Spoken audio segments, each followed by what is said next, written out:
Tulsa, nah, it's different out here. It's less about where you're from and more about who you're rolling with. You can have rivals if you do it right from each other. No lines, no borders, just tension waiting to explode. And these gangs, they're not just chilling in the background. We're talking robberies, burglaries, check scams, drug deals, shootings, the whole nine. They're deep in it. But out of all the crews making noise in Tulsa, none hit harder than the Hoover Crips, officially known as the Hoover Criminal Gangs, or HCG for short. They've got deep roots that stretch all the way back to the west side of South Central LA. We're talking the 1960s, right around 92nd and Hoover Avenue. That's where it all started. Back then, they weren't even Crips yet. They called themselves the Hoover Groovers.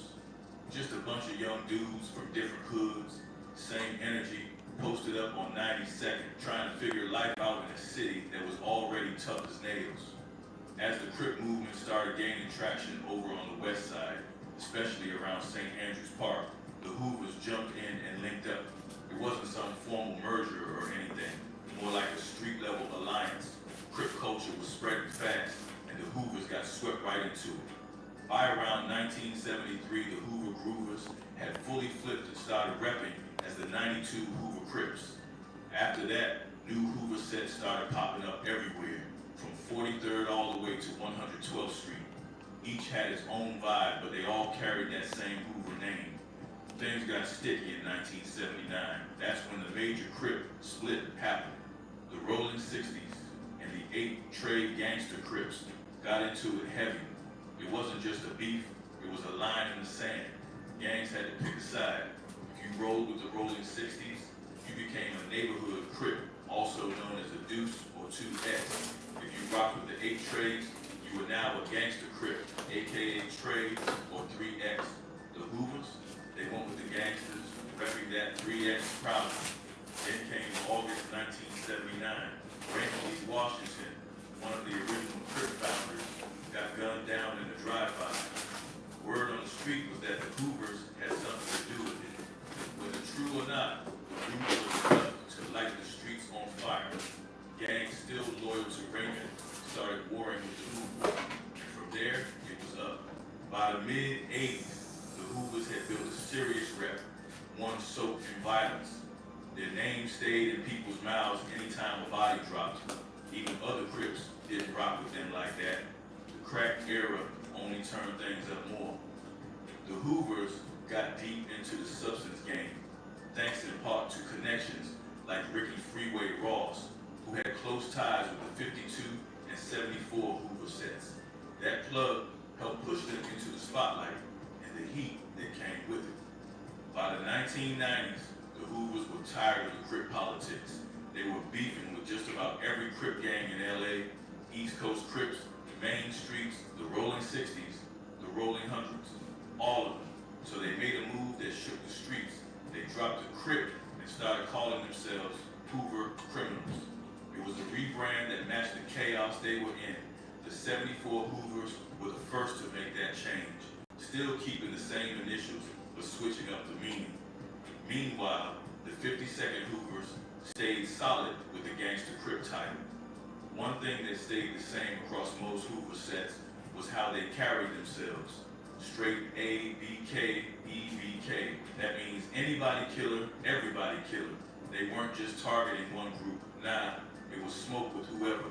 Their walls would be hit with tags like BK for Blood Killer, CK for Crip Killer, and OK for Rolling Nose Killer.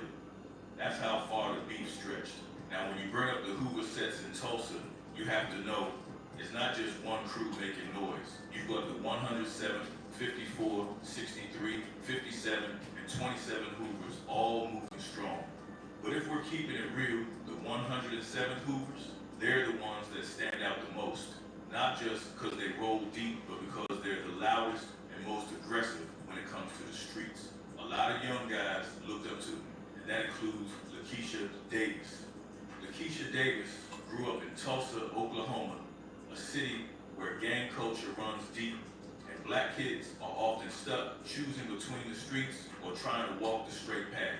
Her story is one you'll hear echoed in every corner of North, East, and South Tulsa.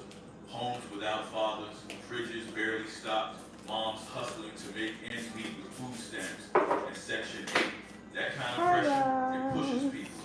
And when the streets offer quick cash, self-respect, and a place to belong, it's easy to see why so many end up getting pulled in. For a lot of young kids, it wasn't even a choice. 1000 seconds with Post Malone, the best noise canceller. Your music, nothing else. WH1000 X Mark 6. Which one, Joe? You eat beef, you eat pork, you eat both. Jimmy John sandwich? No. Thank you for asking. Seems like the gladiators get a lot of positive social sentiment. Innovation changes everything.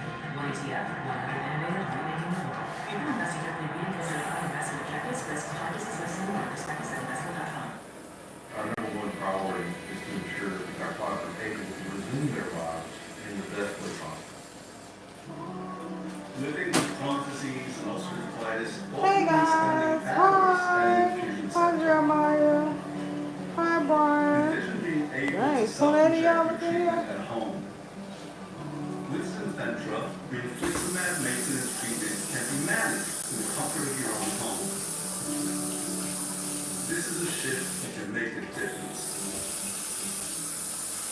Syncentra is the only self-injectable infliximab maintenance treatment for adults with moderate to severe ulcerative colitis or Crohn's disease. Syncentra can lower your ability to fight infections, serious infections, cancers, blood, liver, and nervous system issues, severe allergic reactions, and new or worsening heart failure have occurred. Tell your doctor if you've been to areas where certain fungal infections are common, and if you've had TB, hepatitis B, or Crohn's infections, or have flu-like symptoms or cold. Ask your doctor if Syncentra is right for you. They were raised around it, dragged into it, before they could understand what was going on. Gang life came with all the things they thought they needed: power, loyalty, protection, fast money, but for most it ain't the same. Locked up or gone too soon. Lakeisha became another product of that cycle. She started hanging heavy on the south side, mostly around East 64th Street in Newport. That's where she got close to a dude police say is a known member of the 52 Red Mob Blood. How y'all doing And not tonight? just any member. This What's guy up, King? supposedly kicked off a clip called 64 SND. That crew, known on the streets I'm gonna for do one thing, readings. I do being apologize if y'all straight came for Hoover readings and I'm Their quick. whole mission was to wipe out Hoover sets across the city. So Lakeisha found herself right in the middle of some deep street politics. But things got even messier. Her own brother, he used to run with the 57 Garrison Block Hoovers. That's a set under the 107 Hoover Crips. The word on the street is they kicked him out. Why? People say he got hit with the snitch lady. And from what people are saying, it all goes back to one incident. It was the early hours of July 31st, 2022. You Just after Muslim 1 freaky? a.m., 17-year-old Tarek Chairs was behind the wheel of a But you eat stolen coochie? Kia, riding through Tulsa You don't eat while pork, his but family you eat was out of coochie? town. He had just left the rap party on the north side and was headed east on the Broken Arrow Expressway, somewhere between Memorial and Sheridan. But what started as just another late-night cruise took a deadly turn. Out of nowhere, a shootout broke out on the highway. Word is, the drama didn't start there. It most likely kicked off somewhere else. The show ended on the expressway. Terror was shot and killed right there on the scene. The passenger next to him caught 6 bullets and ended up in the hospital. Another person in the car actually jumped out and ran off. Tulsa police Thanks for the heart. got their first call around 1 a.m. Thanks for the heart. Gunshots near the BA. By the time they pulled up, the scene was wild. The whole highway had to be shut down for hours. Cops found casings from multiple types of guns scattered along the road.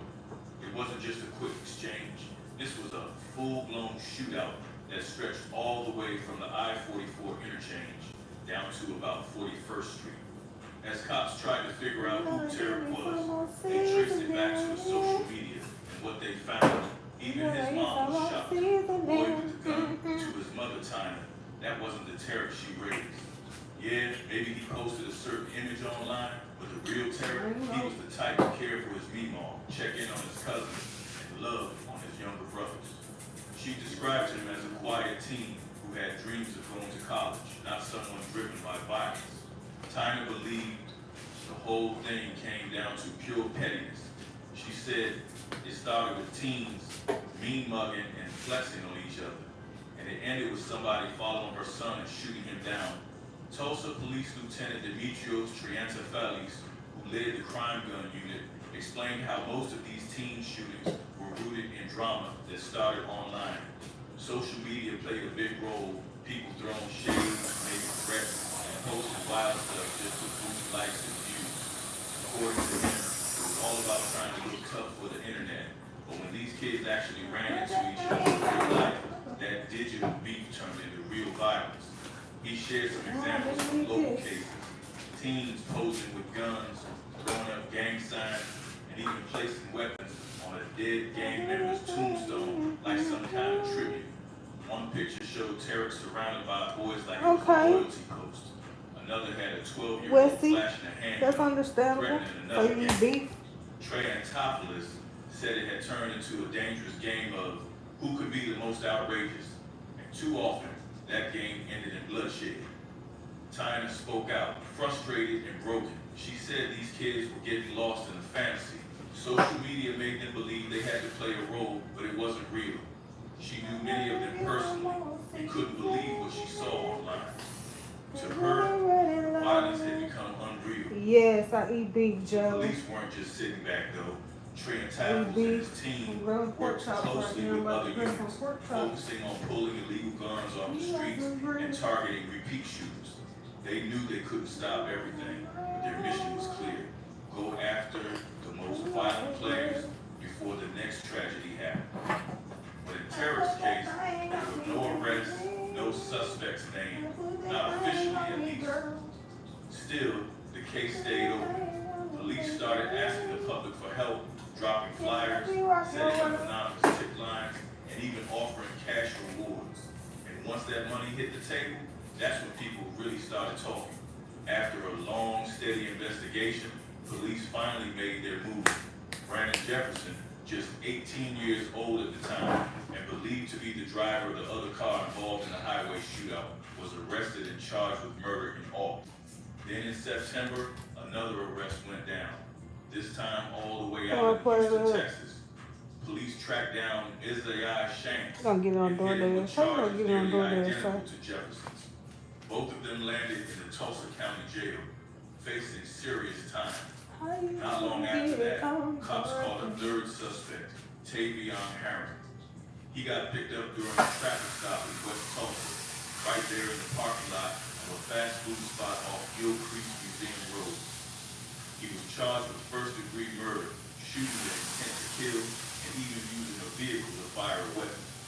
Detectives said they were still running down leads, trying to confirm there were any players in the mix, but they weren't done yet. Fourth suspect, Linus Altenor, was found and arrested in Oak Grove. He too was tied to the murder of Tarek Chair. All four, Brandon Jefferson, Ms.Chariot Shanks, Tavion Harron, and Linus Altenor, ended up facing first-degree murder charges and shooting with intent to kill. According to investigators, they believe they had everyone responsible for Tarek's death locked up and charged. Word on the street was that K4's brother dropped one of those names to the cops, and that's what led to all four getting locked up. After that, the gang didn't want anything to do with him. K4 and her brother had always been close, like real tight. But once people started calling him a snitch, everything flipped. Some say that's what pushed her to flip sides and join a rival gang. Out of all the Hoover sets she could have rolled with, she chose 64 S&D, a straight-up declaration of war. And despite being a girl, K4 carried herself like she had something to prove. Like she wasn't just in the mix, she was the mix. She had that rough energy, the kind you don't fake. The way she walked, talked, dressed, it all screamed like she was one of the homies, not somebody's little sister. How hungry People in the are streets you? called her a stud, assumed she was into girls. But then came rumors she had a baby with a dude named Chuck, who supposedly died in a car crash. Nobody could ever really confirm it though. This It was is all just my one of hair. those things people passed around like You can street eat a folklore. cow. Me too, But gang. what wasn't folklore? Me Her too. reputation. Once she claimed the name K4, it was like a switch flipped. She went from Where you just from? another face in the set to the most feared blood in Oklahoma. Word was, she always had that blicky on her, and some said she was deep in the robbery game, targeting rival gang members and Okay, even where random is this from? I ain't people, interested. especially near the quick trip stores scattered around Tulsa. You could always spot her by the baggy clothes, but those weren't just for style. Seattle, Washington. I got a cousin who stays in Seattle, They hid Washington. whatever she was carrying. Louisiana. Nobody ever Bitch, I'm really from knew if she was strapped or Louisiana. not. I'm from And that kept people on Louisiana. edge. But the truth is, she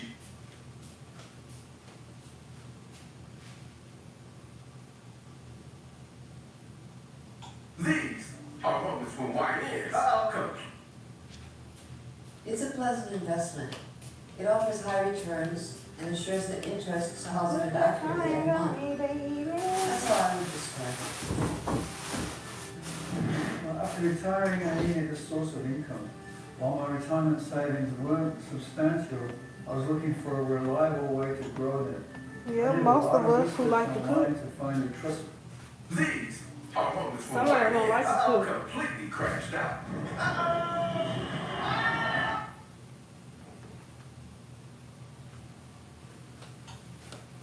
In the heart of 19th century Louisiana, where cypress trees lean like old secrets over black swamp water.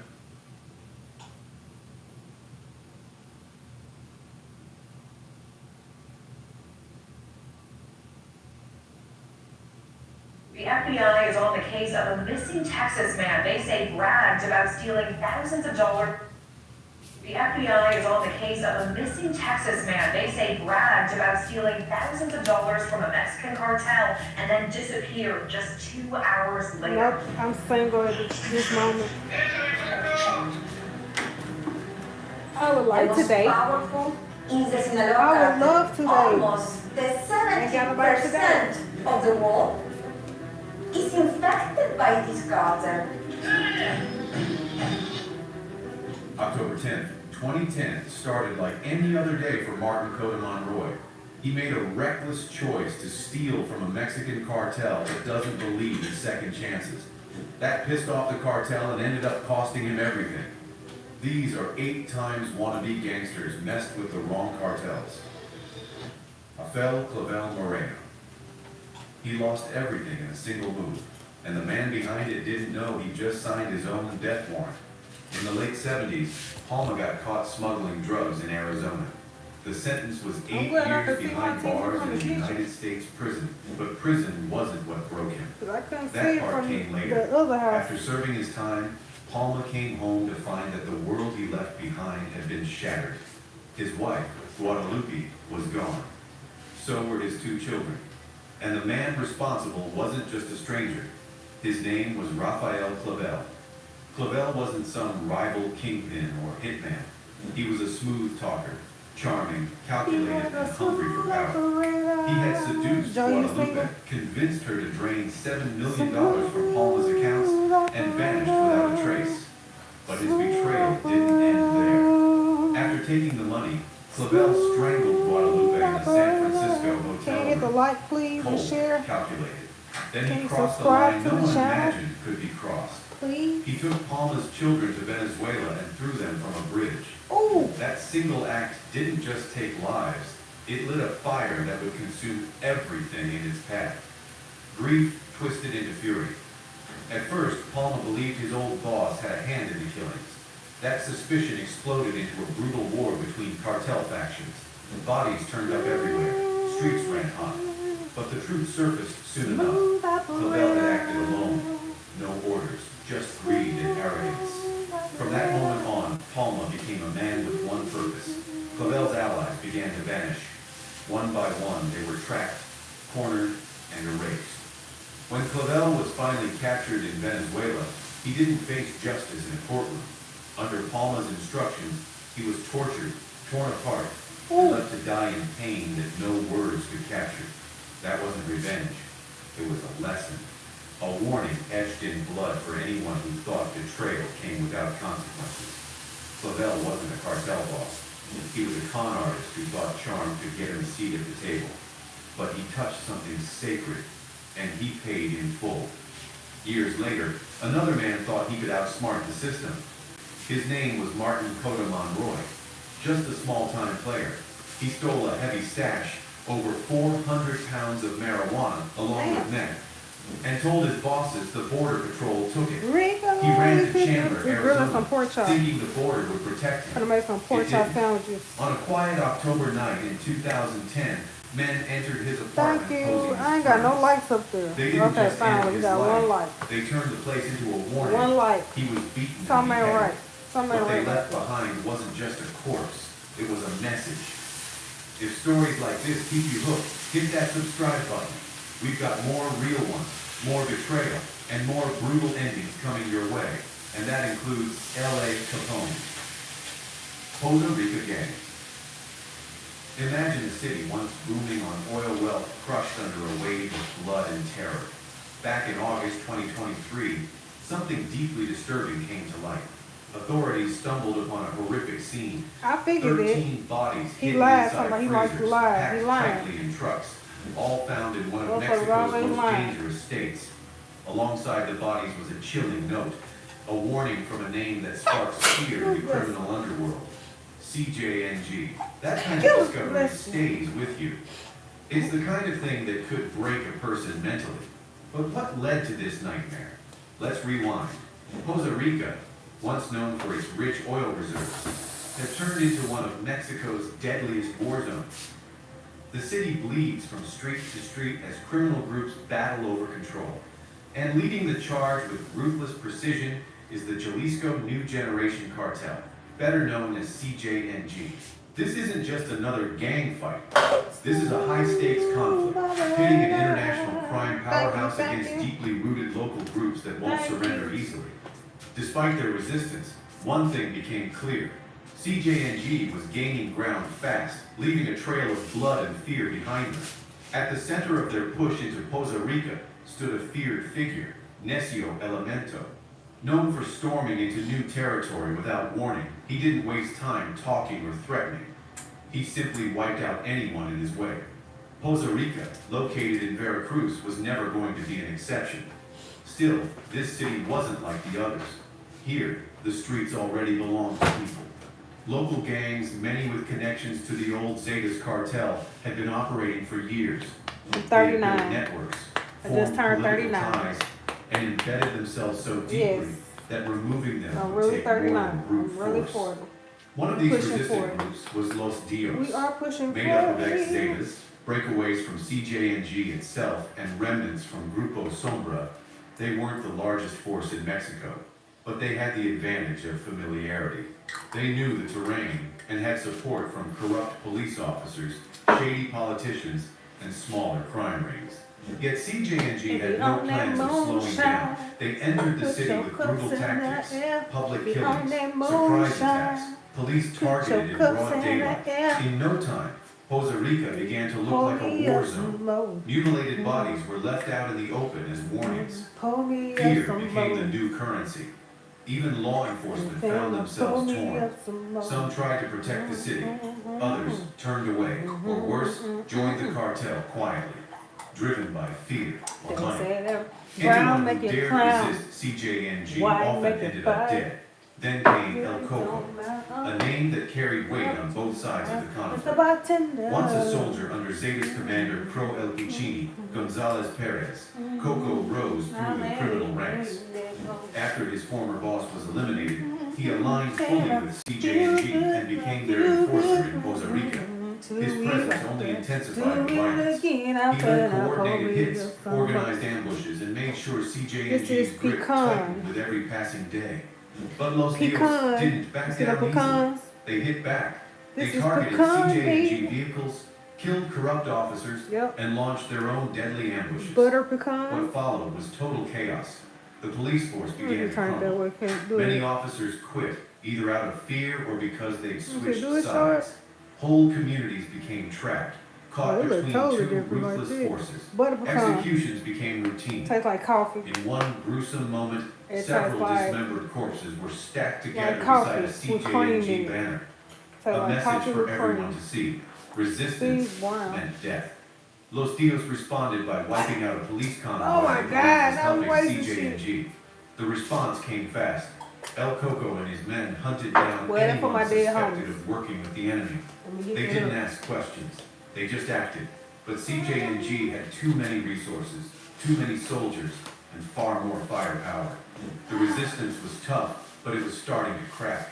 The breaking point arrived in August of that year. After months of relentless bloodshed, CJNG launched a final string of attacks. They took out key figures from Los Dios, business owners, corrupt politicians, even rival sympathizers. No one was safe. Poza Rica became a city under siege. The violence could no longer be ignored. The Mexican government responded with a large-scale operation. They arrested several members from both sides, including some high-ranking names.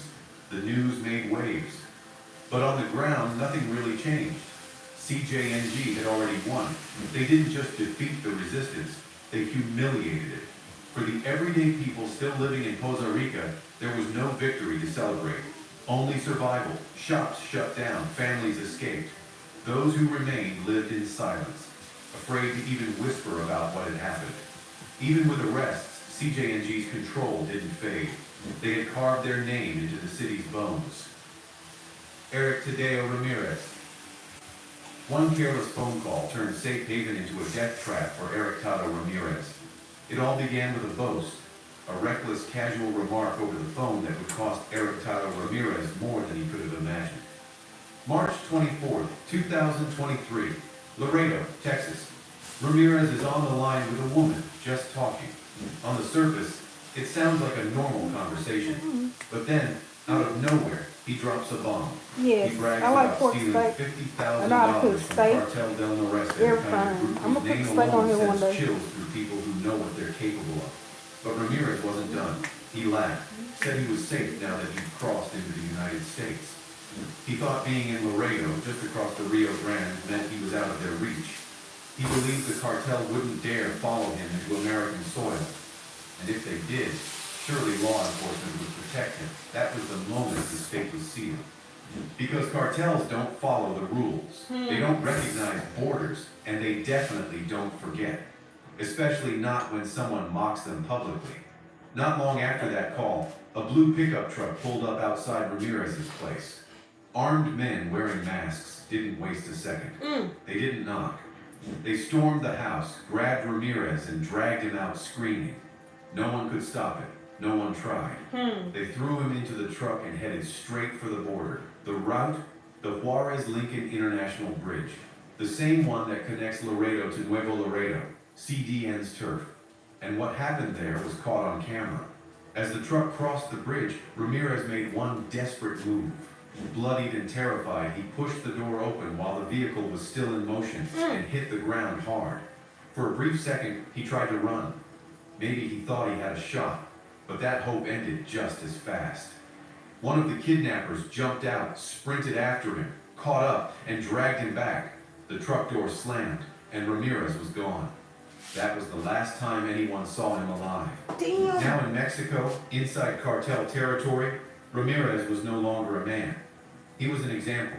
In CDN, they don't show I ain't mercy got no to butter, thieves, baby. especially But not I ones know who next run their time. mouths. The details of what happened next are buried in silence. But I CDN need is some notorious for its brutal punishments, executions, beheadings, torture, things done not just to kill, but to make a statement. Back in Texas, Ramirez's girlfriend and sister knew something was wrong. They contacted the authorities, and the Federal Bureau of Investigation got involved fast. This wasn't just another crime. It was a cartel operation carried out on American soil. Investigators didn't waste time. Soon, they arrested a suspect, Jonathan Gabriales. He had known ties to the cartel. Under questioning, he confessed. Ramirez had stolen from CDN, and this was the price he paid. But even with that arrest, hope of finding Ramirez alive vanished quickly. This wasn't the first time a cartel reached across the border to handle business. And it won't be the last. For years, they've used American cities to run drugs, launder money, and more. But this showed something darker. They're not just bringing products, they're bringing terror. Ramirez's case shattered a long-held illusion. That crossing the border somehow meant safety. That being in the United States meant you were untouchable. He thought he was safe. He thought he could steal from one of Mexico's most dangerous cartels and brag about it. He thought American laws would shield him. But when you cross a group like Okay, CBN, well, I got that next no time. We're law, gonna get some no butter. border, and no phone We just call got a can protect refrigerator. you. No, we've been And thugging what a made month it and a all more half with no tragic, refrigerator. Ramirez wasn't a big player. He wasn't a kingpin get or it some together. cartel I boss. don't get He food was just a stamps. guy who got cocky, We're gonna get it thought he together. could cheat the system, laugh in the face of danger, and walk away. But cartels operate on power and fear. If you take from them, they take everything from you and make sure the world watches. His story spread fast, but so did the silence around it. Was he tortured? Was his body ever found? Did more people help in the abduction? In the end, Eric Tato Ramirez became another name on a long list of those who thought they could outsmart the devil. Acapulco Massacre. Before the sun had fully risen over Acapulco, the Thank you for Sinaloa being cartel had understanding. already written its message in blood. Early January Go 2011, get it in the together. sun-soaked beach city of Acapulco, usually known for tourists and resorts, something else was waiting that morning. Right outside a shopping plaza, authorities stumbled on a nightmare. 15 lifeless bodies, all men. 14 of them had handwritten messages pinned to them, signed off by none other than El Chapo's crew. Ooh, The message, not El Chapo. loud and clear. The Sinaloa cartel was claiming responsibility. Turns out the victims were members of a gang known as the South Pacific Cartel. And the reason they were taken out? They'd been messing with Sinaloa's grip on the city and interfering with their drug routes. Now, to backtrack a bit, the South Pacific Group had Hey, first that's why you popped don't up fuck around with the April cartel. of 2010. They were a spin-off of the already fading Rico, what you Beltran doing? Leyva cartel, and before long they were doing their own thing in Acapulco. At first, they were known for wild, ruthless tactics. Believe it or not, they even used a 12-year-old kid as a hitman. But the spotlight didn't last long. Within a year, that gang was basically wiped out. Most were either locked up or, well, let's just say they didn't make it. Why? Because they tried to go head-to-head with the Sinaloa cartel. And if there's one thing you should already know by now, it's this. Sinaloa doesn't play fair. Since their rise in the late 1980s, Sinaloa's name has been feared. With brutal bosses like El Chapo and El Mayo Zambada calling the shots, they throw hands, not just with rival cartels, but even with the government itself. These guys didn't just dominate Mexico. They built a worldwide operation, using everything from secret jungle routes to full-on tunnels beneath the border. Despite all the police raids and arrests, the cartel kept moving. But things really came into focus when El Chapo got caught. Again, after 2 wild prison escapes, he was finally recaptured and sent over to Mexico. That's when people truly began to grasp the level of cruelty this man was capable of. I see they don't Fast bullshit. forward to 2019. After spending 3 years behind bars in the United States, El Chapo finally stood trial. The courtroom was packed. Cameras clicked.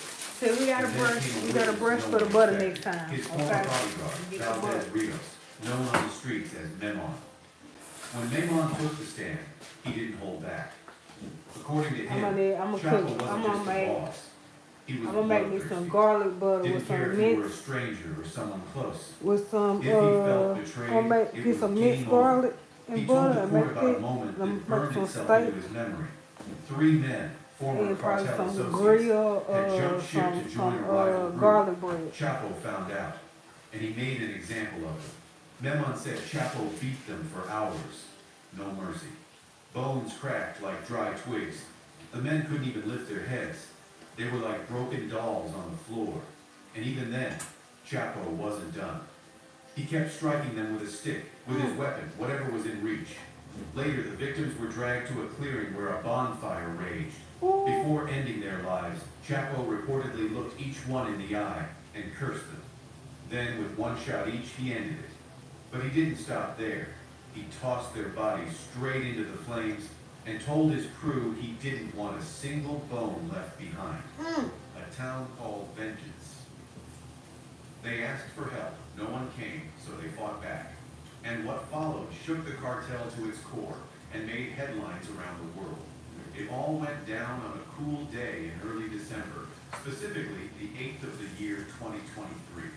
The people of a small town southwest of Mexico City called Texcaltitlan had finally had enough. After being pushed around for years by a ruthless cartel, these villagers turn into gangsters and decide they aren't going to take it anymore. With no government backup and nothing left to lose, they picked up whatever weapons they could find. Old hunting rifles, machetes, sticks, anything, and made a bold move. They were going to stand Oh, their hey, ground. yeah, I Whether cook they some lived or shit died, now. they were done The being fuck fooled. how small Now you you're see. probably I might wondering, be how did small, the but I cartel like to react? eat. Before we get to I that, cook some let's shit. rewind a bit. Yeah, The yeah. cartel in question, La Familia Michoacana, one of the most violent and extortion-heavy groups in the region. They've been I bleeding got the me a town crock dry pot. My for mama gave years, me a crock charging pot business yesterday. owners a so-called Was it yesterday? protection fee every Day before single yesterday, month. she gave me a crock And when pot. folks couldn't We're gonna pay cook up, some they neck took threats bones. or worse. We're gonna cook some Things smoked hit a neck boiling bones. point when the Had some cartel cabbage decided to greens. double Then we're the gonna tax cook for some ruthless turkey struggling necks farmers. One of and them said, greens. "We barely survived the harvest season. So, We yeah. couldn't even afford the original Cause I ain't got no fee, gas let alone stove hire right now, one. but we working on It was either it. die of hunger But if I or don't get no fight, gas so they stove, fought. I got this On and I that got a fateful crock day, pot. I will the make some villagers shit met work. the cartel at a local I soccer just field. cooked What hamburgers was supposed to yesterday. be a So money I crop cooked turned hamburgers into a last night. battlefield.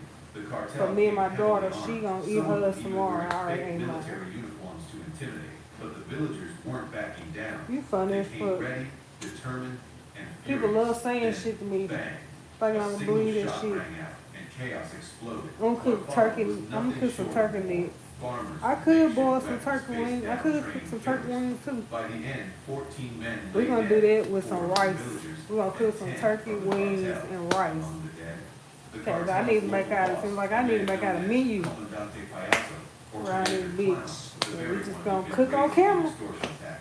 The surviving cartel members ran for their lives. The villagers, they burned the cartel's trucks and even set the bodies on fire. The message was loud and clear.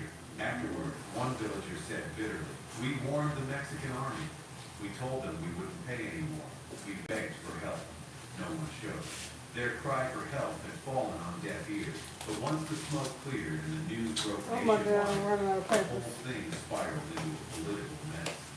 President Andres Manuel Lopez Obrador blamed the violence on drug addiction and failures by past administrations.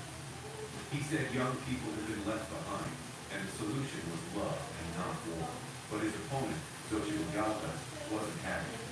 She slammed his famous "Hugs Not Bullets" approach, saying he left rural communities abandoned. We Her got words 'em. were I tough. found some more Hugs had been papers. bullets for Ooh, citizens. I found another Still, pack this of time, there papers. were no bullets for the villagers. But this And is my shockingly, no last prison pack. time either. The government declared their So we actions as gotta legitimate go self-defense. to the It store. felt like a rare win for the little guy, but relief was short-lived. Put On the them. 27th of December, 2023, I know, but we gotta go buy 'em, baby. came back, and they came with I ain't got a nothing but hamburger meat and pork chops and nuggets up there right now. 14 people vanished, taken. Among them were 3 police officers who were stopped at a cartel I had you a home cooked meal. straight from a hospital bed. Authorities said there was no ransom demand, but locals knew better. The cartel wanted one thing: the names of those who led the uprising. The villagers stood firm. They wouldn't hand over anyone. Days passed. Oh shit, they almost done. And then, just when hope was all but They gone, almost there was a done. twist. On the 16th of January, 2024, the police got an anonymous tip. Following it, they found 7 of the kidnapped people, 3 women and 4 children, sitting quietly behind a chapel in the state of Mexico. They were alive and unharmed. Did the cartel suddenly grow a conscience? Doubtful. Not with their track record. As for the other 7, gone without a trace. The rescue victims had no idea where they'd been or what Niggas, they happened to can't the like rest. And funny now as fuck. we're left to wonder. Are they still alive somewhere, suffering in silence, or did they pay the ultimate price for daring to stand up? Vows in blood. Everyone was seated. The couple had just started their vows. Gonna be a And cougar. out of nowhere, chaos. It was January 11th.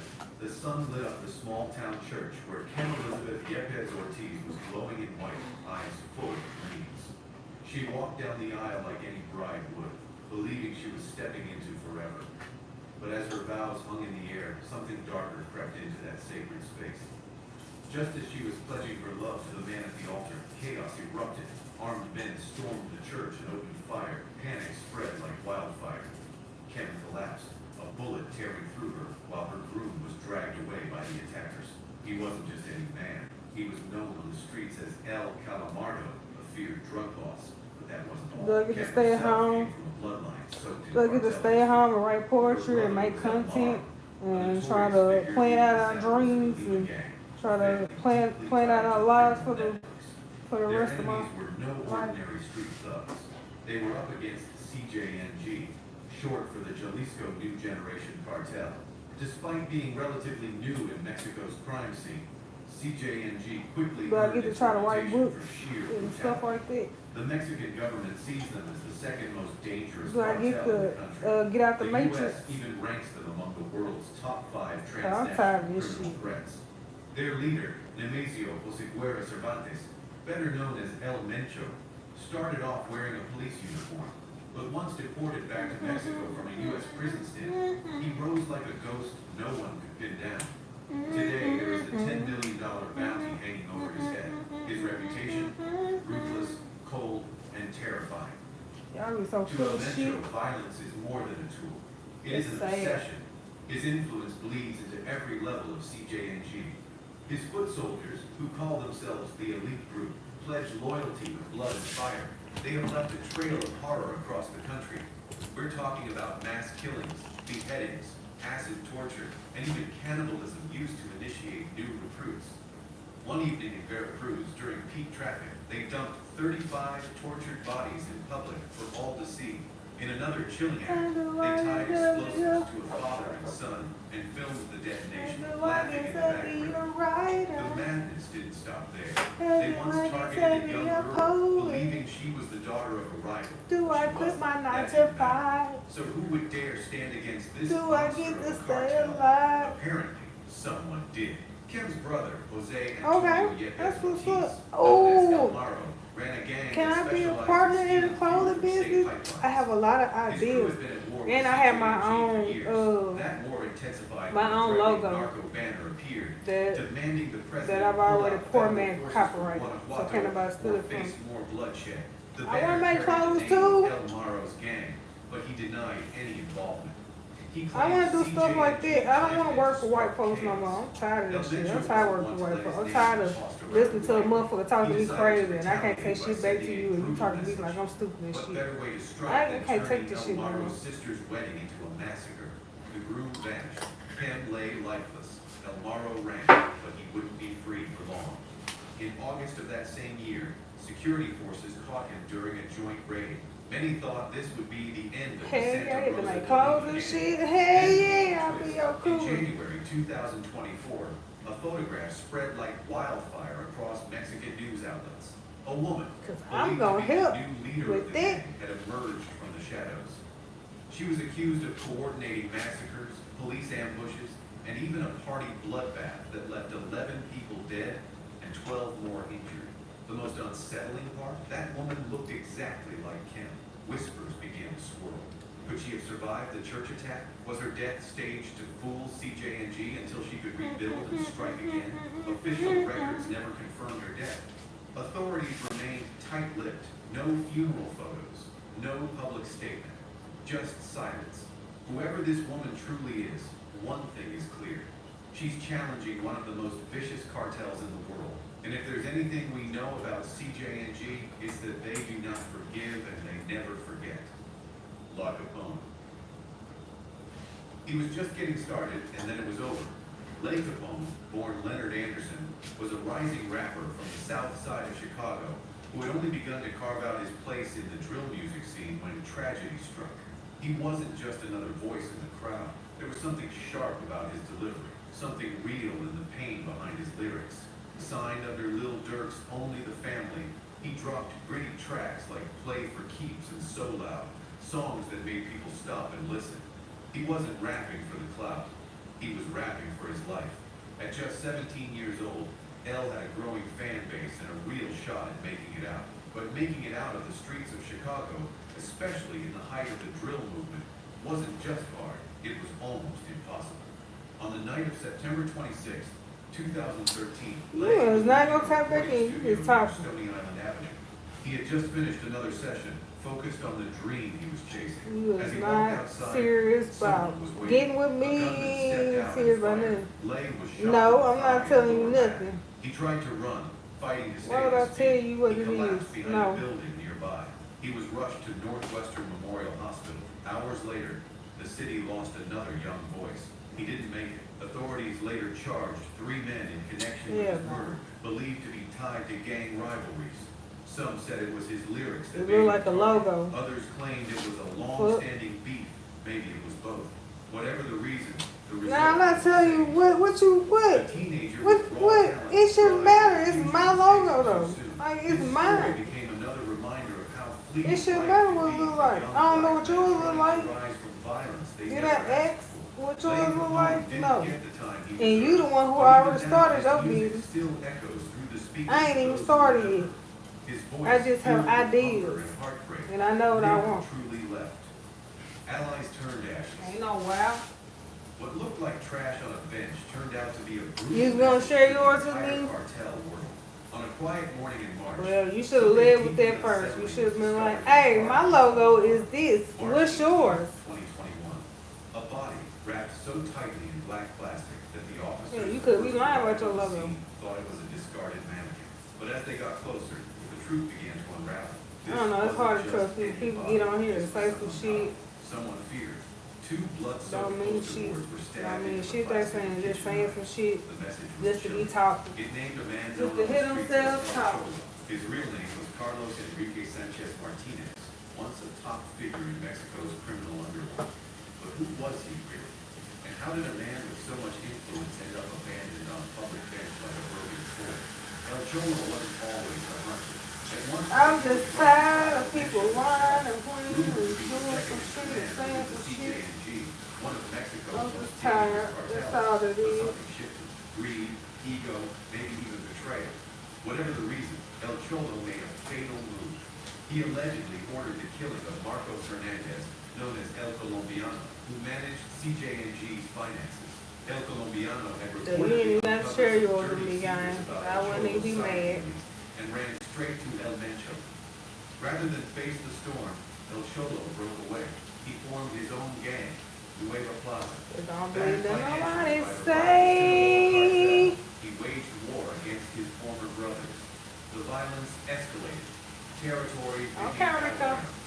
And the air in Guadalajara grew Okay, heavier with Rico every passing Suave. day. Now, if you had seen the things Del Mencho was capable of, if you had worked under him and lived I'm through gonna make his me a reign of terror, sandwich. would you ever turn your back on him? Well, El Cholo did. I'm gonna put Because some hours mayonnaise before the on body it. turned up, a video began circulating online. I'm gonna make me It a showed a man sandwich. wearing a red Lacoste shirt, seated in a plastic chair. I'm There gonna was put something some already mayonnaise broken on inside. He looked like a man who had stopped fighting the inevitable. Standing behind him were masked men, all armed, all silent. In the footage, El Cholo confessed. He took That's what I responsibility for shit. We got multiple one attacks swallow against left. We got including fucked up. one on the United States consulate. He also exposed How a you- number of corrupt officials who had been You think so? hoping to bring CJNG down from within. One name he mentioned struck a nerve. Omar Garcia Harfuch, a high-profile law enforcer with a tough stance on organized crime. Back in June 2020, Harfuch had survived an ambush that left 2 of his men dead and bullets lodged in his body. He blamed CJNG for the hit and swore justice would follow. So when El Cholo dragged his name into that viral video, it felt like the fuse had been lit again. Almost immediately, Harfuch dismissed the claim. He tweeted that the words of a man held hostage by criminals meant nothing, but his denial only added more questions to the chaos. How did El Cholo know these names? Was it desperation or truth spilling out? At the end, with tears hiding behind his steady voice, he urged his people to walk away. He told them to go home, be with their families. Then, in what felt like a goodbye carved in pain, said, "Look how I ended," and then, silence. Not long after, His body showed up in that same car, tightly wrapped in plastic. His face was badly swollen, but people still recognized him. He had been beaten, shot in the head, and left in plain sight. On his chest, a blood-smeared sign carried just 4 chilling words. This was El Cholo. There were no more whispers and no more rumors. In that world, when you cross the wrong people, the ending is never a surprise. It is just a matter of when. Thanks for watching. See you in the next one.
Ooh, bless you.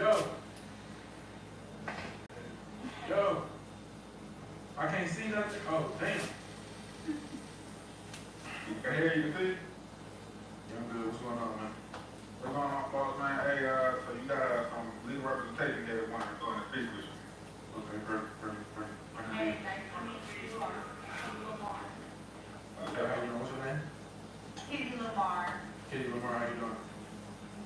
I'm good. How are you feeling right now? Confused, I guess. You're gonna be okay. I got you. You want to tell me but first I got some stuff for you. Okay. Yeah, I'll take it. Thank Definitely you. appreciate it.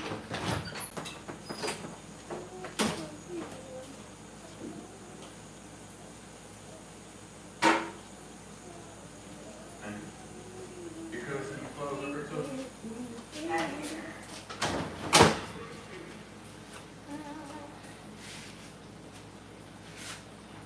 No, I appreciate it. I needed that.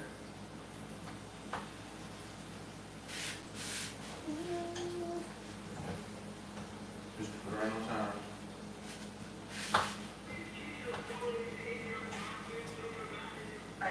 Let's start with you telling me what happened. What happened with what? When? Basically, explain to me your point of view of everything right now, because I'm ready for them to send me evidence and everything. That's great. So, I see a report. I see my face on the Weasel News, basically. And I got one of them murdered. And, I'm like, yeah, what the fuck? I'm so shocked seeing my face on here, because I know I ain't got to do with it. So I'm like, just confused and for real, you know? So the police pull up. I get popped out. So when the police, I don't know who it was. But it was a drive-by shooting, randomly popped. Police grabbed it, right?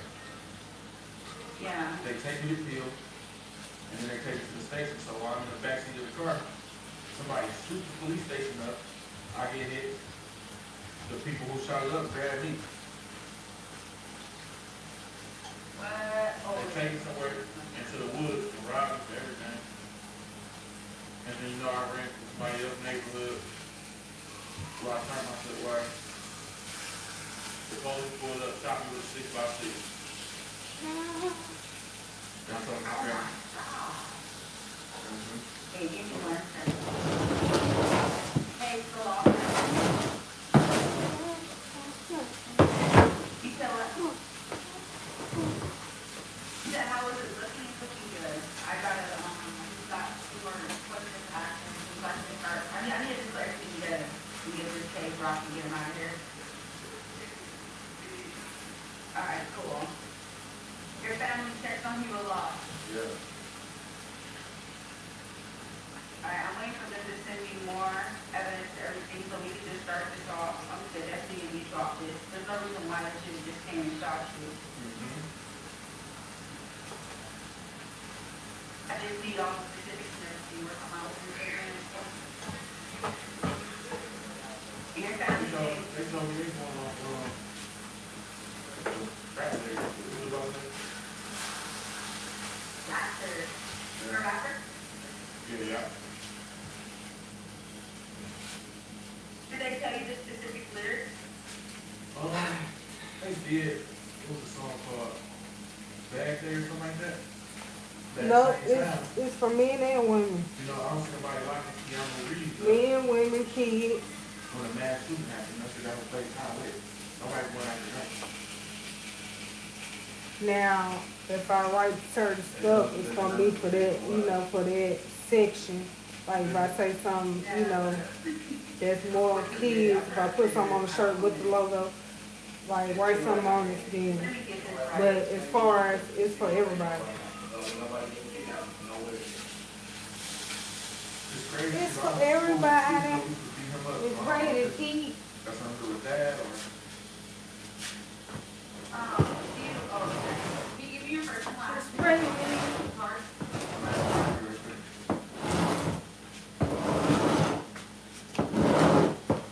You see that? Yeah, I see it. Nice thing. Thank you.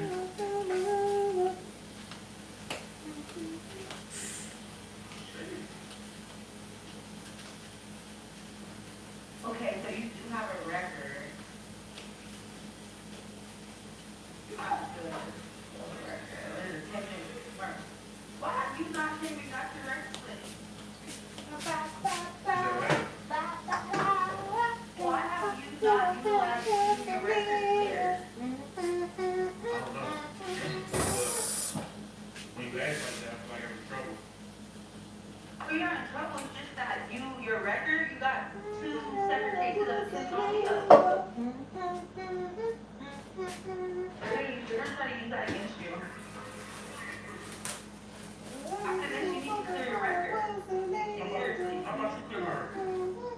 I can clear your record today after our case. I can clear your record. I can't do it like this 30 seconds though. That would need the judge right here in front of me. Yeah, and my record, like, this ain't a case that involves no police officers getting hurt. I don't know what your case They trying to use my rap lyrics against me and some shit that I ain't had nothing to do with. You feel me? And you in here talking about some irrelevant shit which makes me feel like you a shithead. I'm not talking about irrelevant shit. They're gonna use your past against you. That's all I'm saying. You need to, because until they send me your paperwork, I'm trying to believe that the paperwork already. But while I'm looking at it, I'm trying to build my receipt for you. I can't finish it because Pull me up some more, baby. Pull me up some more. Everybody knows this is, I didn't do that though. That's what we need to prove. Matter of fact. Why, bro? Damn thing. They need to prove we did it. She's correct. Come on now, stop doing that. You need to search me to my phone? They should have left the phone on you. Man, they searched me and took my phone, man. What's to these niggas, man? Hey, you can't hit them, tell them bring their phone back in here? I'm hitting them right now. I've been calling them for the past 5 minutes. They've not been answering. Hey, what y'all want to take my phone, nigga? Son, that motherfucker been a trickster. You on the phone in the hood of the goddamn job. Yeah, time about trying to easy to manipulate. You trying to manipulate, motherfucker. I ain't coming here with that phone. Did me? What the fuck? I should pay all the motherfuckers. That's a jail phone. You know they got jail phones. That's a jail phone I'm using. So you Ain't no way in hell you got all that. So you just Ain't no way in hell. Well, I Yeah. played with a plastic fork, so that's good enough. You said what? You had this on the outside. You said what happened? You heard what I said? You said you found something on the phone. A lot. You had a warrant to go to the phone? You was on a prison ground, son. Anything that you got on your person can be confiscated at any point in time if it's not supposed to happen. Okay, it's not contraband though. It's not contraband You're though. supposed to have a brand new phone. That's what I had. I backed it up. Oh, I got my iCloud. You backing up on your iCloud? I got my iCloud, bro. Come on, gang. Why do I lie?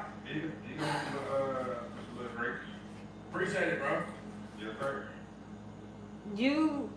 I ain't gonna say nothing, cause I'm on moonshine, so I know we. Yeah, that's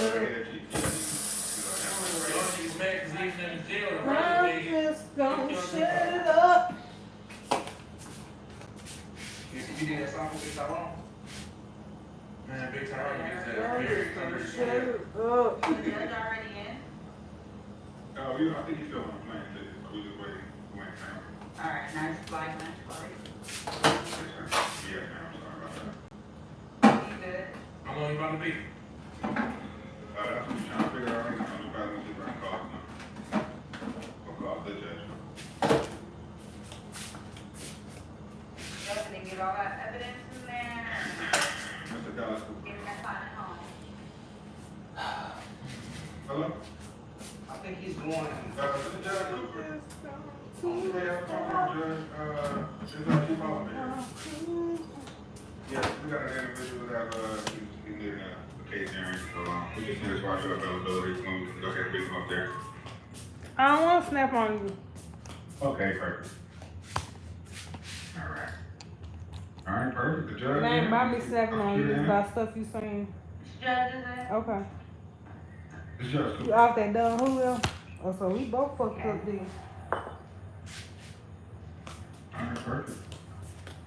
All right, so let's, we go ahead and get my officer situated, get the proper transportation up there Get him to transported in, Yeah. yes.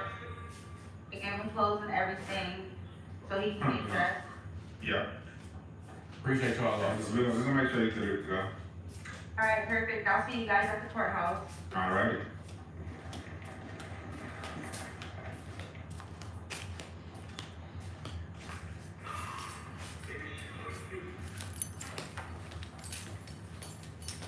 Jeez, my man, this motherfucker, everything all day.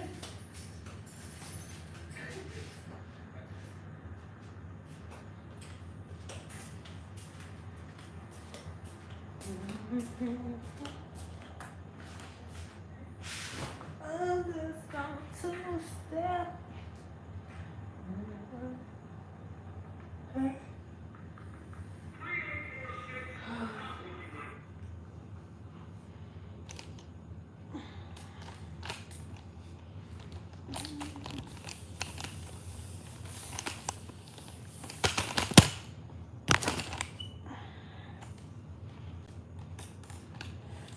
Get on that Don Julio, act up Julio. Get on that Don Julio, act up Julio. Julio.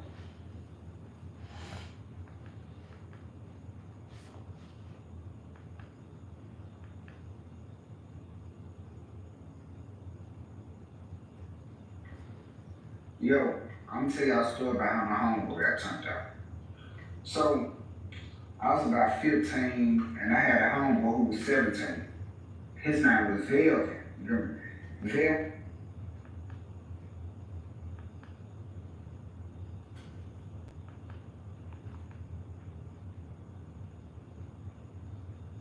This woman was tortured for 20 grueling hours for speaking up against a very well-known cartel.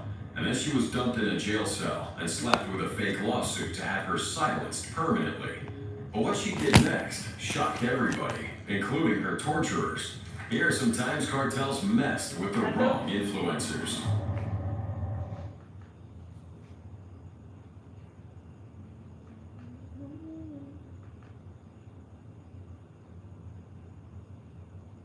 People, the latest news has just come out from Detroit. T Grizzly is in a hell of a situation. There's a lot of information, there's a lot of what...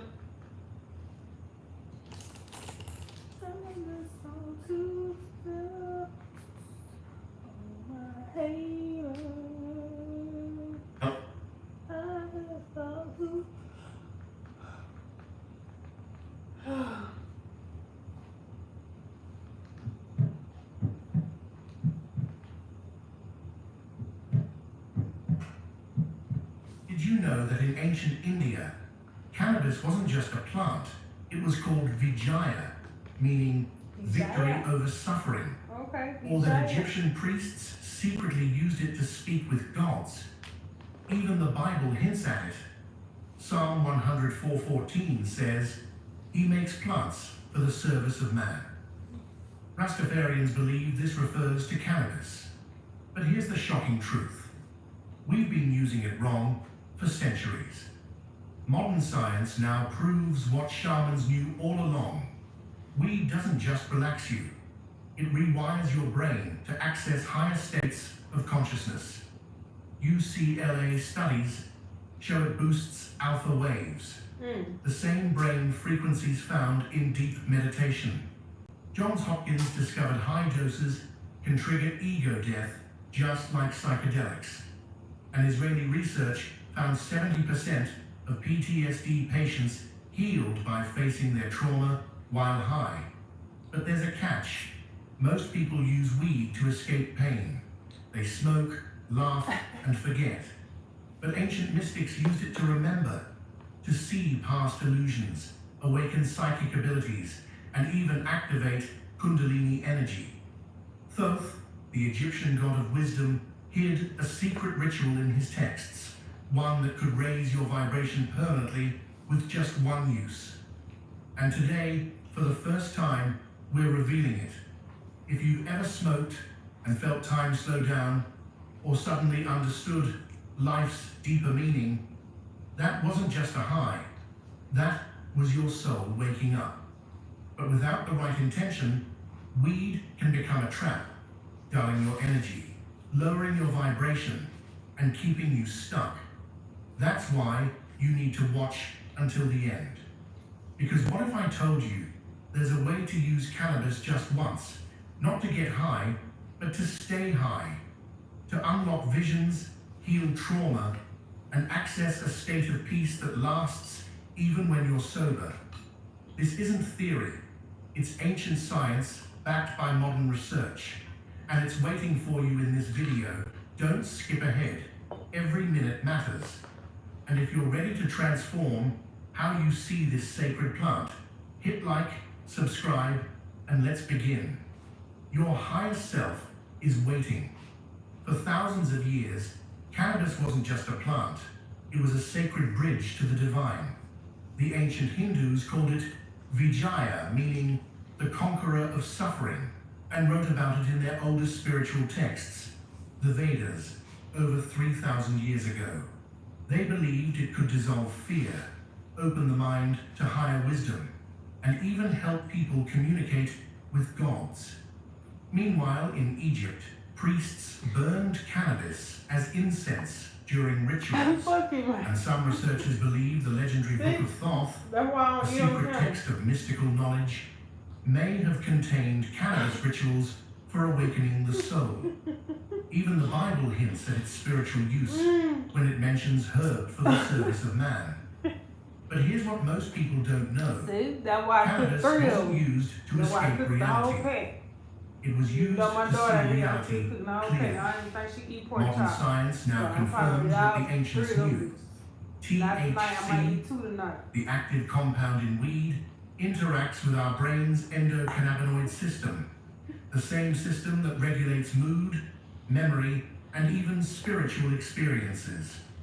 Studies from UCLA show that cannabis increases alpha brain waves, the same waves found in deep meditation and creative flow states. Another study from Johns Hopkins found that high doses of THC can create experiences similar to near-death revelations or mystical awakenings, where people report feeling one with the universe. So why did this sacred knowledge disappear? Because powerful forces didn't want people waking up. In the 20th century, governments banned cannabis, calling it dangerous, but the real danger was its power to free the mind. Today, most people use weed to relax or numb themselves, but the ancients used it to remember, to break through illusions, heal deep wounds, and connect to something greater. The Rastafarians, who still treat cannabis as a holy sacrament, say it opens the third eye and brings true wisdom. If you've ever smoked and suddenly understood life in a new way, that wasn't just a chemical reaction. That was your soul getting a glimpse of truth. But without the right intention, weed can keep you stuck in loops of distraction. The secret isn't in the plant itself. It's in how you use it. And that's what we'll explore next. Because this isn't just about getting high, it's about getting free. Your brain contains a secret spiritual pathway called the endocannabinoid system, and cannabis holds the key to unlocking it. This natural system in your body controls everything from mood to memory to how you perceive reality. When THC from cannabis enters your bloodstream, it doesn't just make you feel relaxed. It literally changes how your brain processes information. Scientists at Stanford University discovered that regular cannabis users show increased connectivity between brain regions, explaining why many report enhanced creativity and spiritual insights. Ancient yogis in India understood this thousands of years before modern science. They developed special breathing techniques to be used with cannabis that could induce states of samadhi, the highest form of meditation. Today, brain scans show cannabis activates the same frontal lobe areas that light up inexperienced meditators. A 2021 study published in Scientific Reports found that just one session of cannabis use could temporarily increase gamma brain waves, the fastest brain waves associated with peak concentration and spiritual awakening experiences. But there's a crucial difference between recreational and spiritual use. When researchers at University College London compared casual users to those who used cannabis intentionally for spiritual growth, they found the spiritual group reported more profound, mystical experiences and lasting positive life changes. This explains why indigenous cultures from Jamaica to Siberia always used cannabis in sacred rituals rather than casual settings. The Cherokee people, for example, would only smoke during vision quests after days of fasting and prayer. Modern neuroscience now confirms what these ancient traditions knew. Cannabis works best for spiritual awakening when combined with intention and preparation. What you mean? A 2022 study showed that setting clear intentions before cannabis use significantly increased the likelihood of having meaningful insights. This may be why so many people report life-changing realizations when using cannabis mindfully, from overcoming fears to discovering their life's purpose. The plant doesn't create these revelations. It simply removes mental blocks so you can access wisdom that was always there. The most fascinating discovery comes from research on the default mode network, the part of your brain responsible for your sense of self. Cannabis temporarily quiets this network, which explains why users often report ego dissolution and feelings of oneness with the universe. This same effect is seen in advanced meditators and people having near-death experiences. When your sense of I fades, what remains is pure awareness, the essence of spiritual awakening. This may be why so many spiritual traditions, from Sufism to Rastafarianism, have used cannabis as a sacred tool for centuries. When you smoke cannabis with spiritual intention, something remarkable happens to your sense of self. That voice in your head that constantly judges, worries, and analyzes begins to quiet down. Scientists call this ego I ain't dissolution, buying this one no a more. temporary softening of the boundaries Peach that mango, that separate shit you nasty. from the world around you. Research from I like Imperial the other College ones. London found that cannabis compounds like THC reduce activity in the brain's default mode network by nearly 30%, which is why many users report feeling more connected to nature, other people, and the universe itself. This explains why ancient Hindu texts describe cannabis as Shiva's gift, because just like the destroyer god, it helps dissolve the illusions that keep us trapped in limited thinking. Modern psychology is now catching up to what mystics have known for centuries. A 2023 study published in Consciousness and Cognition showed that mindful cannabis use can create lasting increases in openness and creativity by helping people break free from rigid thought patterns.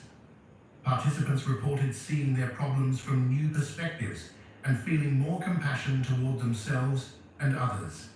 This matches exactly with what Buddhist monks experience during deep meditation.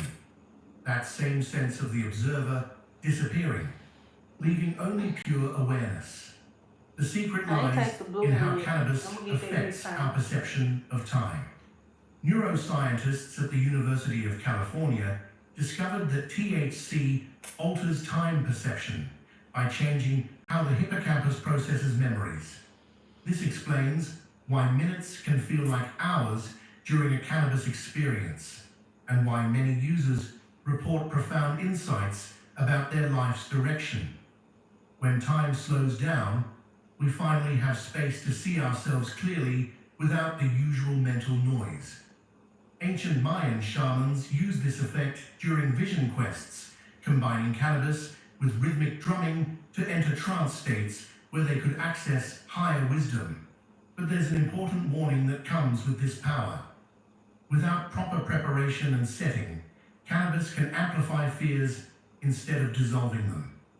A Johns Hopkins study found that about 20% of users experience temporary anxiety, If I like which the researchers person, believe happens when the ego fights against its I haven't temporary found nobody softening. I like, so I don't like This the is why color at this indigenous time. traditions always used cannabis within sacred rituals to guide the experience toward healing rather than fear. The modern practice of set and setting, carefully choosing your mindset and environment before using cannabis, comes directly from these ancient wisdom traditions. The most profound benefit may be cannabis's ability to help us rewrite our personal stories. Psychologists at UCLA are studying how guided cannabis sessions can help people break free from negative self-concepts formed in childhood. By temporarily quieting the brain's fear centers, cannabis creates a window where old wounds can be seen with new eyes, not as defining truths, but as passing experiences. This may explain why so many spiritual traditions used cannabis in initiation rituals, helping people let go of who they thought they were to discover who they truly are. When used with reverence and purpose, this humble plant becomes one of the most powerful tools for self-realization ever known to humanity. Deep in your brain sits a tiny pinecone-shaped gland that ancient mystics called the third eye. Modern science knows it as the pineal gland, and cannabis may be one of its most powerful activators. This small but mighty gland produces DMT, the so-called spirit molecule, and controls your sleep cycles, intuition, and perception of reality. Research from MIT shows that cannabis compounds interact directly with the pineal gland, enhancing its natural ability to produce visionary states. This explains why many cannabis users report vivid visualizations, heightened intuition, and even precognitive dreams after use.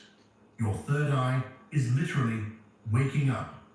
Ancient cultures worldwide understood this connection. The ancient Egyptians depicted the pineal gland in their art as the Eye of Horus, and their priests used cannabis-infused oils to anoint this spot on the forehead during initiation rituals.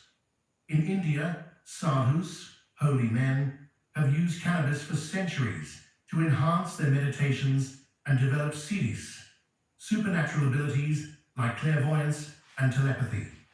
Modern brain scans now show why this works. Cannabis increases blood flow to the prefrontal cortex by up to 40%, the same area associated with psychic abilities and spiritual visions. A 2022 study from the University of California found that regular cannabis users scored significantly higher on tests of intuition and pattern recognition compared to non-users. Long as I like But there's a right way and wrong way to activate your third eye with cannabis. Native American shamans would prepare for weeks before using cannabis in vision quests, purifying their bodies through fasting and sweat lodges. They understood what science now confirms, that a clean physical vessel allows for clearer spiritual visions. Modern researchers at Johns Hopkins have found that combining cannabis with meditation increases its psychic enhancing effects by nearly 60%.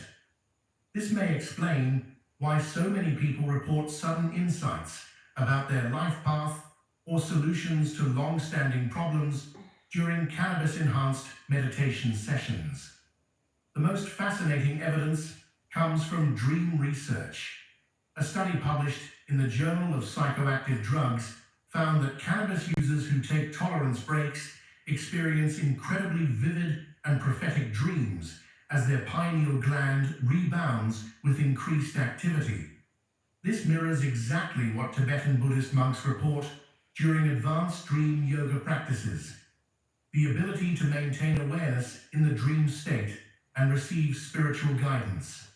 Ancient Greek oracles at Delphi were said to use cannabis preparations to enhance their prophetic visions. And now we understand the neuroscience behind this phenomenon. For those seeking to develop their intuition, cannabis can serve as a powerful training tool when used responsibly. Start with small doses in quiet settings. Focus on your third eye area between the eyebrows and pay attention to any images, symbols, or knowings that arise. Keep a journal to track your insights. You may be surprised at how accurate they prove to be over time. Remember that true psychic development requires balance. Just as ancient traditions combined cannabis with meditation and purification, we too must approach this sacred tool with respect and intention. When used wisely, cannabis becomes more than just a plant. It becomes a key to unlocking the vast potential of human consciousness. Beneath the surface of your conscious mind lies a vast hidden world psychologists call the shadow. All the parts of yourself you've denied, ignored, or forgotten. Cannabis has a unique ability to bring these hidden aspects into the light, acting like a truth serum for your soul. A 2023 study from the University of New Mexico found that intentional cannabis use in therapy sessions helped patients access buried memories 40% more effectively than traditional talk therapy alone. This explains why ancient healing traditions from Africa to the Amazon used cannabis in purification rituals, not to escape reality, but to face it with courageous honesty. Modern neuroscience shows how this works at a biological level. THC temporarily reduces activity in the amygdala, the brain's fear center, allowing us to examine painful memories without the usual panic response. At the same time, it enhances connectivity between brain regions, helping us see connections between past experiences and present behaviors. This dual effect creates what psychologists call a window of tolerance, where traumatic memories can be processed without overwhelming the system. Research from MAPS, Multidisciplinary Association for Psychedelic Studies, shows cannabis-assisted therapy produces breakthroughs in just 1 to 3 sessions that might normally take months of conventional therapy. Ancient cultures developed sophisticated systems for this shadow work. The Dagara people of West Africa used cannabis in rituals where community members would mirror back a person's hidden patterns with loving honesty. In India, Ayurvedic practitioners prescribed specific cannabis preparations to help patients release samskaras, deep emotional imprints from past experiences. Today, therapists are rediscovering these ancient approaches. A groundbreaking study from Johns Hopkins in 2022 found that combining cannabis with journaling increased emotional breakthroughs by 65% compared to cannabis use alone. The shadow work process follows a natural rhythm with cannabis. First comes the uncomfortable revelation. Perhaps you suddenly see how you sabotage relationships or understand a childhood wound still affecting you. Then comes the compassionate witnessing. The plant's calming effects help you observe these truths without judgment. Finally comes the integration. As the high fades, you're left with clearer understanding and new choices. Shamans of the Mazatec tradition in Mexico call this process the little death, where old versions of ourselves die so new ones can be born.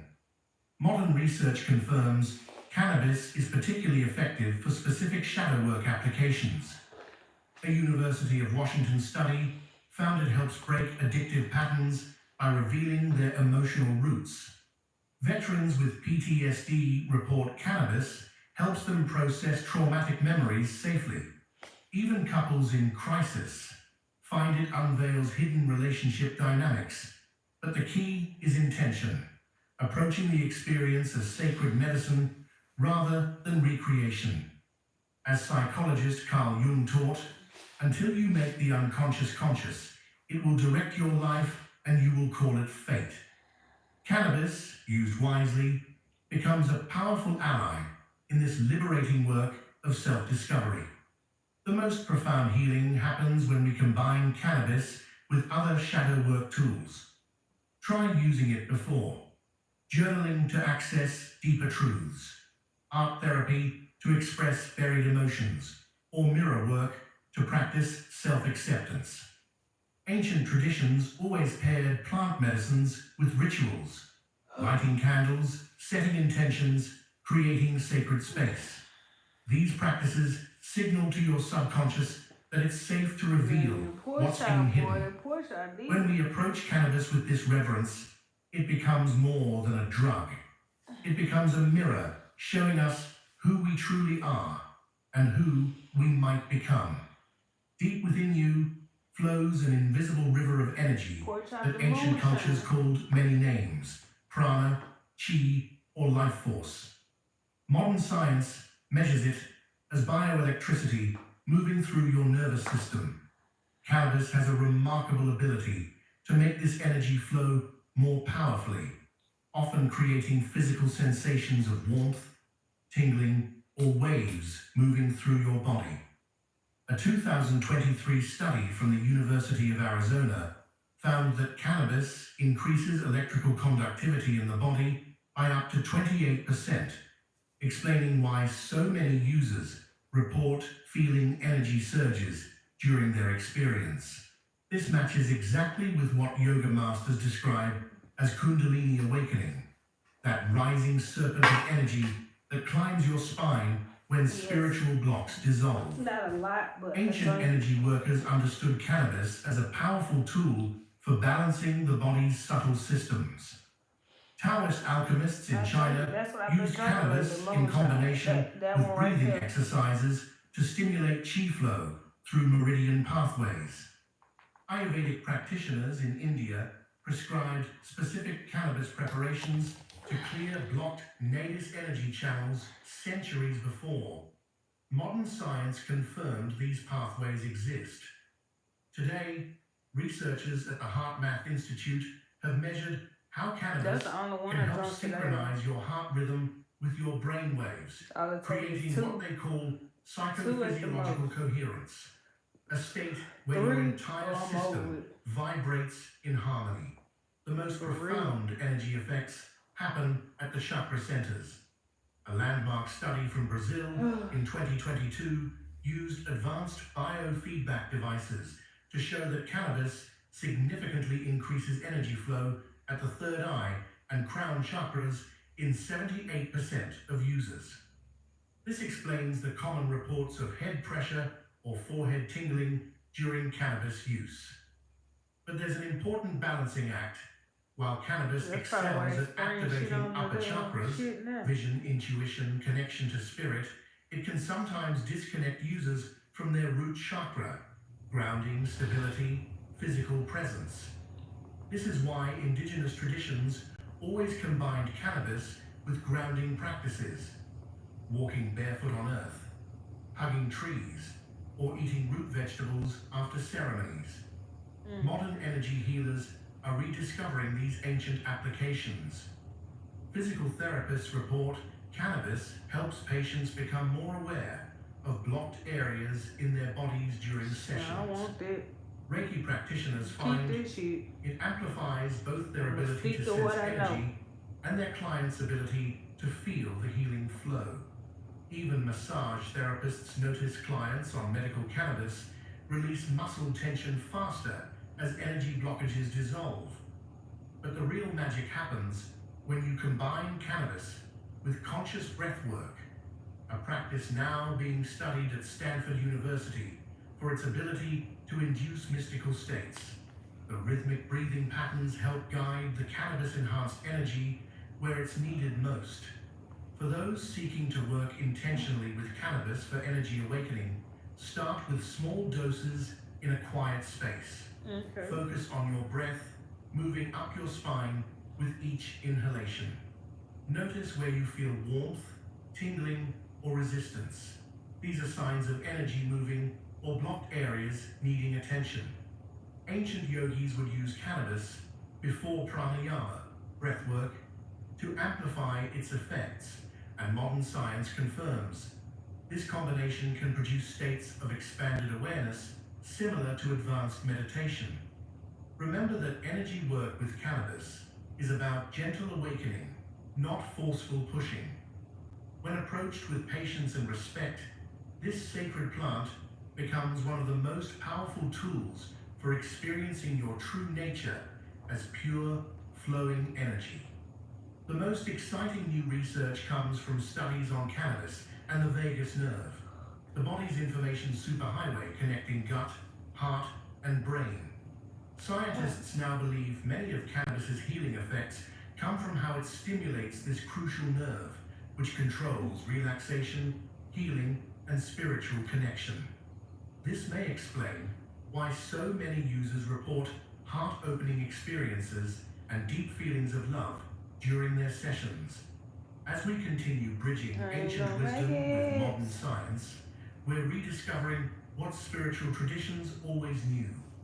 That cannabis at its highest use isn't an intoxicant, but a key to unlocking the vast energetic potential within every human Well, I being. guess I need to get off the Many camera, people today guys. use cannabis like a nightly glass of wine, to I send you unwind peace and check and out love from and reality. virtual hug. But science now reveals Until next this time, casual I approach wish you God might first be in your working life against your spiritual and growth. everything gonna be A alright. 2023 Until next study time.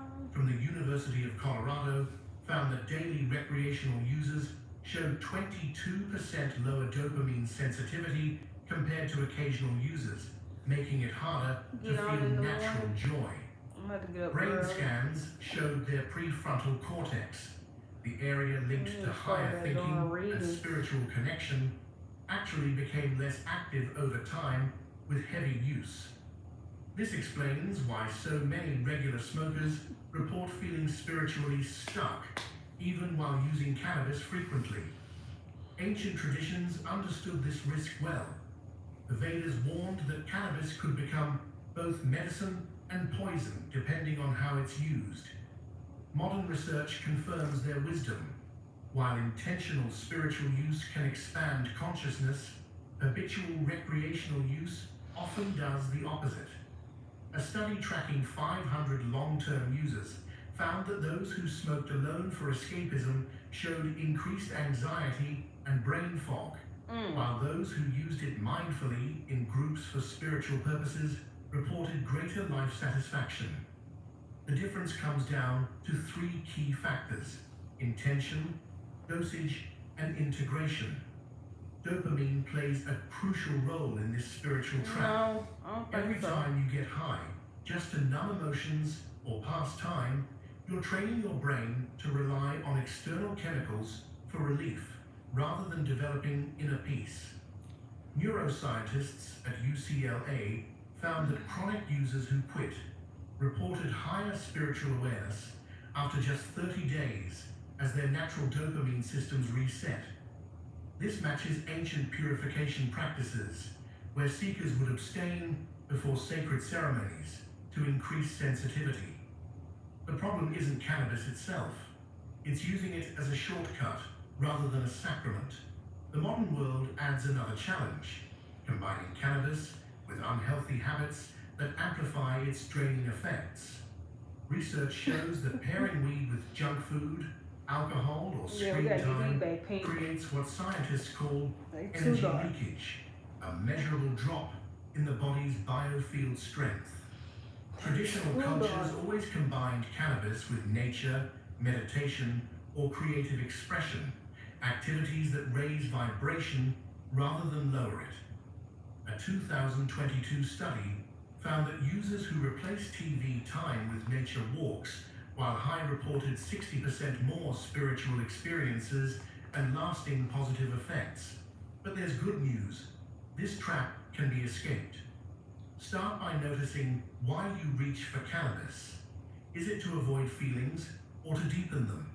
To escape reality or understand it more clearly? Even small changes make big differences. Try replacing one habitual smoke session per week with an intentional practice: cannabis-enhanced yoga, journaling, or stargazing. Research shows that just this simple shift begins rewiring the brain within weeks toward more spiritual use patterns. The plant hasn't changed, but your relationship with it transforms completely when you move from consumer to conscious participant in your own awakening. Deep in ancient Egyptian temples, priests performed a secret cannabis ritual so powerful it could permanently alter consciousness. Recent archaeological discoveries reveal these ceremonies followed precise astrological timing, using specific strains we now know are high in THCV, a rare compound that enhances focus and spiritual clarity. Modern science confirms what Thoth's followers knew. When cannabis is used with exact intention at the right moment, it can create lasting neural changes. A 2023 study published in Nature Neuroscience found that single, high-dose spiritual experiences with cannabis created new neural pathways that remained active months later, unlike regular recreational use. The ritual's power comes from its unique combination of elements. First came 24 hours of fasting, now proven to increase cannabinoid receptor sensitivity by up to 40%. Then came the burning of sacred resins like frankincense, whose molecules interact with cannabis to enhance spiritual effects. Most importantly, participants would stare at a flickering oil lamp while chanting specific tones. A practice neuroscience shows synchronizes brain waves between the visual cortex and prefrontal lobe. Researchers at the University of Cairo recreated this ritual with volunteers and found 80% reported permanent increases in intuition and life satisfaction after just one session. What makes this different from ordinary cannabis use? Modern brain imaging reveals the answer. During Thoth's ritual, the plant compounds work with heightened brain states to create what neurologists call persistent memory engrams, permanent imprints of expanded awareness. Regular smoking creates temporary effects, but this ceremonial approach rewires the default mode network long term. Israeli scientists studying Manifest. similar ancient Hebrew rituals found participants' brain scans showed meditation-like patterns even when sober, proving the experience had fundamentally changed their resting neural state. The timing of the ritual holds equal importance. Egyptian priests always performed it during either the Email me at yada318@gmail.com. NASA studies now show these It's in my bio. affect human brain chemistry, making neural I'm gonna pathways sleep. more receptive to change. Combining this natural window of cannabis creates what I'm gonna post this. I'm gonna post it. Info. when temporary expanded states can become permanent trends. Contemporary practitioners Okay, we had 55, 11% voted for pork. Okay, so people ain't fond of pork. Well, that's noted. The ritual can be adapted safely. Begin with a daylight fast, consuming only water and We herbs. gotta go buy steak. At sunset, create a sacred space with intentional objects, crystals, meaningful symbols, or written questions. Use a high CBD strain to balance the experience. Light a single candle and gaze softly at its flame while breathing deeply. As the cannabis takes effect, focus on one burning life question. The combination of plant medicine, focused intention, and rhythmic breathing creates the perfect conditions for what folks call the permanent awakening. Where a single, sacred experience continues unfolding its wisdom long after the ceremony ends. The greatest spiritual secret about cannabis isn't what it gives you during the experience, it's what it shows you about your sober.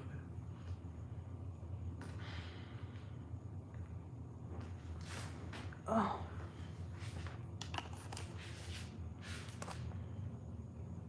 Yeah, I got some good hair for you.